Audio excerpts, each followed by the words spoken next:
Hello and welcome back to another video. I'm super excited for this video because as you could tell from the title, I'm going to be talking about my favorite books of 2025. So I have 12 books over here on the stack. Each book was picked throughout the year. I went through the books I read each month and picked my favorite book that I read of that month. Now, that was again to say in said month. So I may, now that it's the end of the year, for some of these, they're still my favorite. Like, I still enjoyed them, but I do think there's one I'll tell you about it when I get to it. So let's just start right up with the book, my favorite book of January, which was Percy Jackson and the Battle of the Labyrinth. I will just be setting it there so you can see it, so I can gesture with both of my hands. I gave this book 5 stars. It was a reread. It's my favorite Percy Jackson and Olympians book. I really enjoy it. I think it's really cool because it is kind of obviously the second to last book before The Last Olympian, which is the climax of the series. A bunch of crazy stuff goes down in the last book, so I feel like this is kind of the final. Like, it's not the final, but this one really builds up to that. You really get a lot of awesome character growth, and you really, it's got some of my favorite Percabeth scenes in it. It's got some of my favorite Percy scenes in it. And we get a little bit of some Calypso's Island, which comes back in Here's Olympus, which I love. And we get a decent amount of Grover and Tyson duoing, which is awesome. And it's really entertaining, and I just love this book, as it being my favorite of the original 5-book series by Rick Riordan in the Percy Jackson universe. Yeah, I really loved it. So, January's favorite. And then we're moving on to February's favorite, which Rick Riordan really carried the first 2 months of this year for me, because it is Trials of Apollo the Dark Prophecy. Now, this isn't my favorite. I haven't finished this series yet. I gave this book 4 stars. I haven't finished this series yet. And I would say my favorite book out of this series is, as of right now, The Burning Maze, which is the 3rd book in the series. But I read that like months after I read this one. Or not months, a couple months after I read this one. But this was the better of the first 2. I read the first one. I didn't love it. Apollo really did get on my nerves in the first one, but then we pick up this one and I actually just loved his character. Like, from like reading the first one and wishing for Percy, which Percy was in the first one, so it was a comfort. It was a comfort. To picking up this one and Percy not being in it and not caring. I loved the character development of Apollo honestly in the first 3 books of this series, but specifically in this one, because I feel like this is the one where he really grows the most. From book 1 to book 2, there's so much growth of his character, and the storyline and plot is really interesting, and I love Meg. She's hilarious, and you definitely learn more about her in this book. And I do just love Apollo's like caring side that you really get to see in this book, and it was really, really good. So that was my favorite book in the month of February. Next, we have my favorite book in the month of March, which was Powerless by Lauren Roberts. I gave this book 5 stars. No surprise there. Especially if you watched my series I finished in this year video that just came out on Monday. Or last Monday, I guess, a week ago. I love Powerless. This is the best book in the entire series, okay? If you feel like it's Fearless or Reckless or one of the novellas, good for you. I think Powerless is the best one in the series. I think it's the one, it's great. It's wonderful. I can't say it's perfection because there are obviously some aspects of it that aren't perfect. No book is perfect, at least other than the Bible. So there's that. I did genuinely enjoy this one, and I think out of all 3 of the trilogy, not counting the novellas, because I haven't read the last one yet, I think this is the only one I would willingly reread. I like Reckless. We'll get to that in a second. Fearless was a roller coaster, but we're not talking about Fearless. This was the one that I felt like the plot was the most concise in, which when I get to Reckless, which is in this list, I will explain why. I think this is the one with the plot is the most understandable in this book. I love Peyton and Kai. I love Kit in this book. Honestly, I feel like Fearless kind of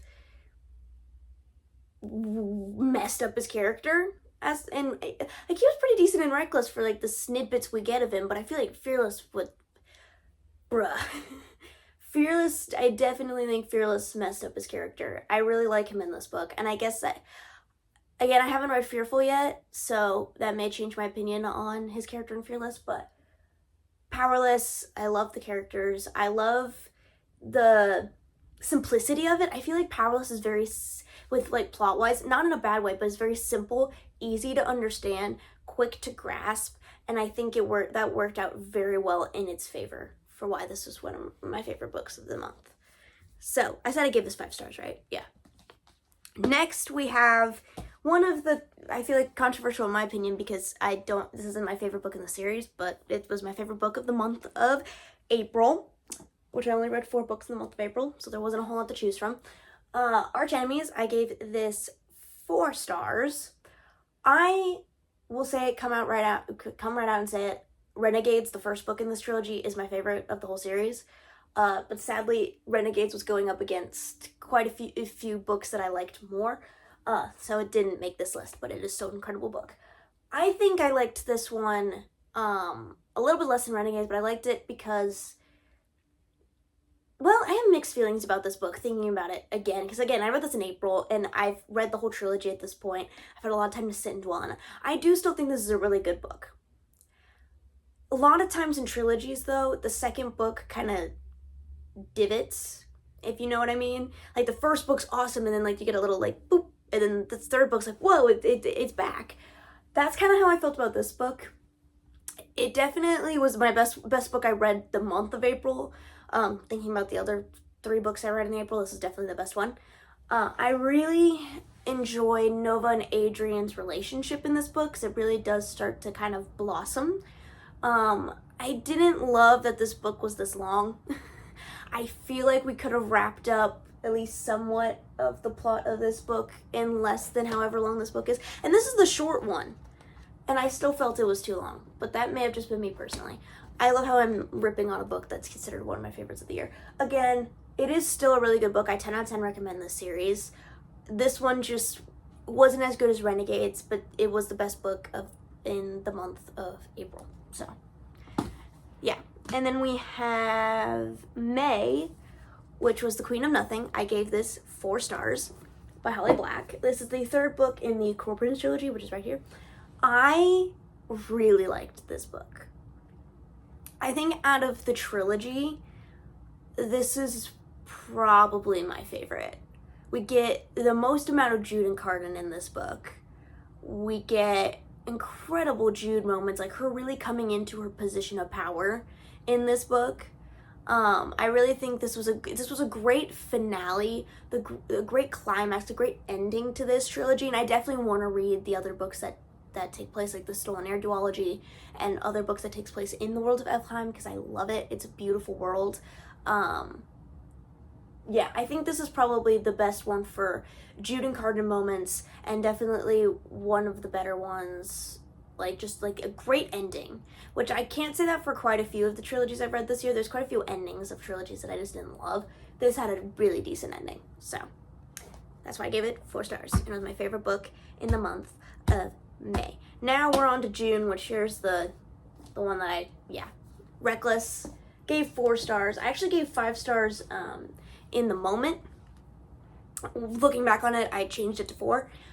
This has a very repetitive plot, which I think this book is more character driven and not so much as plot driven as the first book is, which I don't mind. I'm a character driven reader. I love if the plot's repetitive, but the characters are great. It doesn't really bother me that much, but I still gave this 4 stars because the plot is very repetitive, and I do think that if I ever picked it up again and reread it, I'd be like, okay, can we speed this up, you know? So the plot was very much like, they get captured, they free themselves, they get captured, they free themselves, they get captured, they free themselves, they get captured, they get free, like that over and over and over again. Which when I first read it, it didn't bother me, but I always think about this with series going into the new year. I'm like, oh, what series do I might want to reread next year?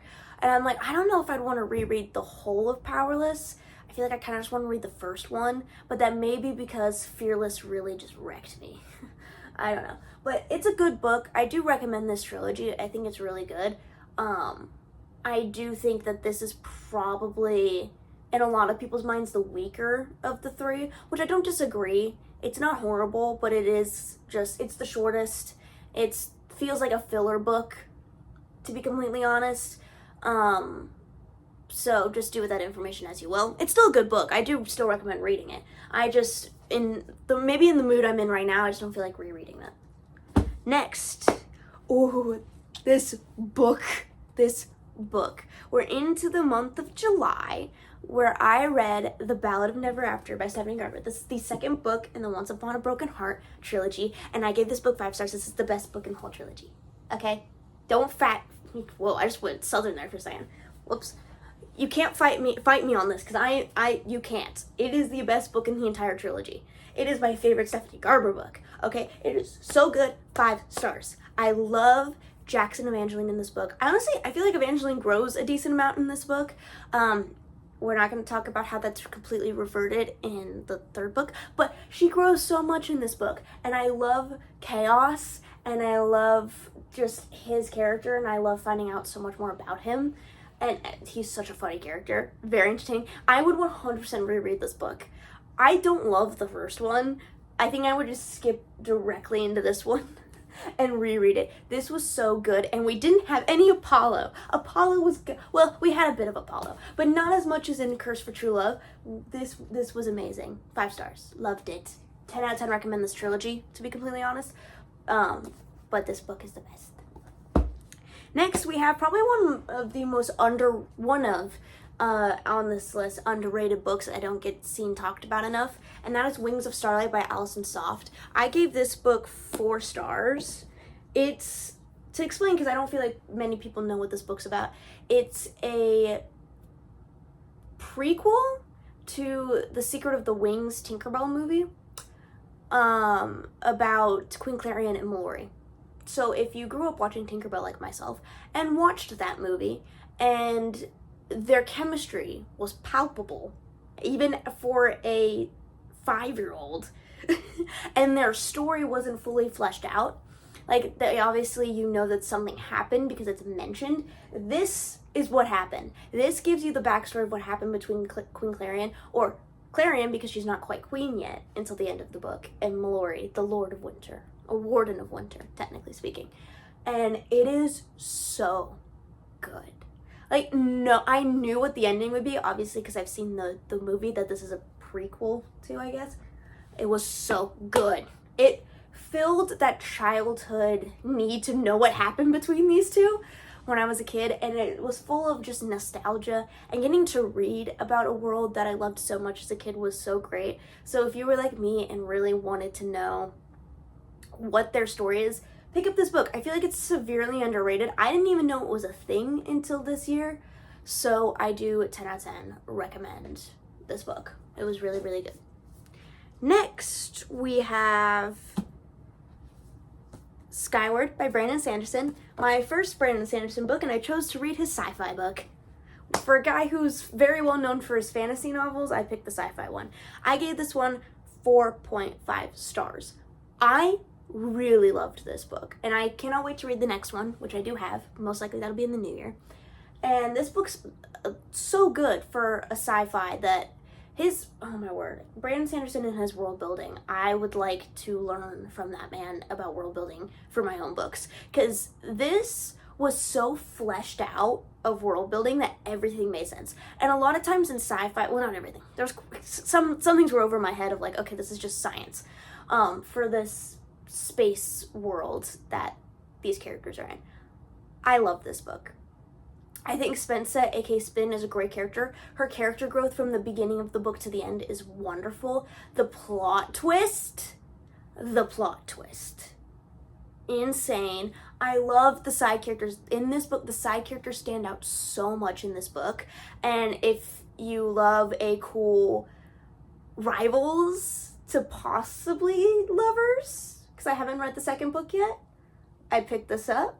We get some good rivals. We get some good rivals. It's great. I love it. And the plot is so interesting. And I don't want to, I have such a bad time. I definitely have said this in previous videos. I have such a bad time summarizing plots of books without A, spoiling it if I've already read it, or B, just getting it in a clear, concise way. So, I just recommend looking up the plot for yourself because I don't want to spoil anything, and I also probably won't explain it well enough. So, for all of these books, I just recommend looking up the plot for yourself because I'm not very good at explaining those. I'm working on it, I promise. New year, I hopefully will be better at that. But this was so good. And then we have a ebook. I only have 2 ebooks on this list. Cinder by Marissa Meyer. I gave 4.75 stars. This was another sci-fi. I read this in the month of October. This sadly doesn't have a video for it because that video somehow I lost the footage of it. So that's sad. But it was really good. It's a sci-fi retelling of Cinderella, which I loved. I really was into like retellings at the time of October, so that was so good and so interesting. And yeah, I definitely would recommend this if you're wanting to get into sci-fi, which I've definitely been wanting to get more into. As you could clearly tell, I read like 2 sci-fis in a row that I loved. But you still want kind of that fairy tale or fantasy aspect if you're like me as a fantasy reader. I definitely recommend. It's a series by Marissa Meyer, which I think each one of them follows a fairy tale retelling. But I think they're all interconnected in a really cool way. I haven't read the next one yet, but I definitely want to. So next is November, which I read probably my favorite book of the entire year, which was The Six Olympians by Maria Alarcon. I feel like I'm butchering that name. I gave this book 4.5 stars. Now, I was being kind of nitpicky about it because this book, the second I put it down, I wanted to pick it up and reread it. That doesn't happen very often with a book for me. I like sometimes like, okay, that's good. I'll reread it at some point. The second I put this book down, I wanted to pick it up again and read it. It was so good. It's a Greek mythology book about, instead of Kronos swallowing his children like he does in Greek mythology, he banishes them to Earth, and they don't remember exactly. They've been told like their whole lives because they think they're gods, which they actually are, but everybody tells them they're crazy. So this is how I explain plots. And then they find out that they are gods and have to fulfill a prophecy of taking down their father Kronos. That's the gist. This was so good. I loved the characters. I loved the plot. I loved the amount of like niche Greek mythology mentions in there that you probably will have to Google. I did that, and I know somewhat about Greek mythology thanks to Percy Jackson, which that's not even 100% accurate either. But this was so good. And the reason why I got 4.5 stars though is because it is a new author. I think this is her debut series because it's a trilogy from my knowledge. There were a few times where the writing wasn't phenomenal, obviously, but it's still a great book, and that's why I give it 4.5 stars. Just like there's like half a star because the writing wasn't like at points. At certain moments I was like, okay, this I would have definitely reworded this, but it's fine. This was really, really good. And also I was editing my own book at the time while reading this, so that may have been partially why I was a bit of a hard critic. So that's probably why. And then last, but certainly not least, we have December's favorite book of the year, which I will definitely be talking more about in my December wrap-up, and that is another ebook, Divine Rivals by Rebecca Ross. I gave this book 4.25 stars. This book was awesome. I loved it. The rivals to lovers that was the main characters was so good. Roman and Iris. It was Roman and Iris. I love them with all of my heart. They are incredible characters. I also love the world, because for like the first half of it, it's a fantasy world, by the way. It's not based in our world, but it felt like it was at the first part of it because these two are working, they're rivals at the same newspaper company, and it's so interesting how Rebecca Ross, the author, combined like not steampunk, but yeah, you know what, steampunk architecture and like the time of what's it called? I can't remember, what that era was called, where that became a thing. And then also, like, Greek, it felt a little bit Greek mythology too, with like the gods. It felt very Ares and Aphrodite, but also a little bit of Hades and Persephone mixed in there. So it was interesting. Do recommend that. That was really good. And then let me think. What else did I love about this book other than the characters and the world building, the world in general? Honestly, I think I genuinely, because it is technically a romantasy, I feel like, because the main plot does follow the romance between two characters. I love the typewriter letters thing. That was really cool. I think that was a really creative magic system. And I love how it really does feel like you're living in a normal world, which you're not. You're living in a fantasy world, but and then like magic is just like poofs just randomly everywhere and like is sprinkled in there, and you're like, oh right, this place is magical. I didn't even remember that. And it was really cool. So yeah, I definitely loved this book. That is all 12 books, all my favorite 12 books of this year. I hope you enjoyed this video. Please like, comment, and subscribe, and I'll see you all in the next one. Bye!